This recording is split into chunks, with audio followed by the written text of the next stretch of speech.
根据研究显示，牛樟芝具有消炎解毒的功效，对着提升免疫力嘛有袂少的帮助。所以有真侪人拢会选择使用牛樟芝来保健身体。不过，野生牛樟芝一斤的价值就高达10多万，不是一般人会当食得起的。不过现在无同款咯。伫台南永康一间生技公司，前农工研院学习，自行研究出创新的敏培牛樟芝技术，大大提升了牛樟芝的产量。传统的培养牛樟芝方式，它只有这么小一片，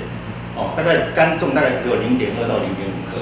那你等于说你要种到1克，你可能一个人就要种5片，而且都是手动。那我们当时的想法是，尽量把它种厚、种大，对，这样我们第一个成本可以压低，让大家都可以接受这样。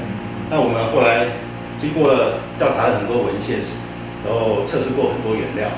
所以我们找到的所有的成分都是食品级的。那我们就做出来，可以让它厚，最后可以到湿种1颗是100多克，100多克的干种的话大概就是30几克，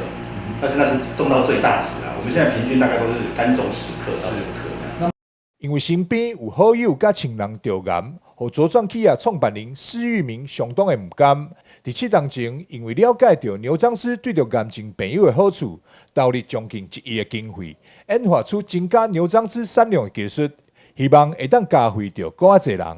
都会得到一些癌症，然后听朋友在讲说，这个牛樟菇呢，对这个癌症呢很有疗效，然后我就组了一个团队，就一起去那个工研院，新竹工研院上课以后就回来。开始研发这个牛樟菇，为了会当将牛樟芝的好处介绍给我侪人，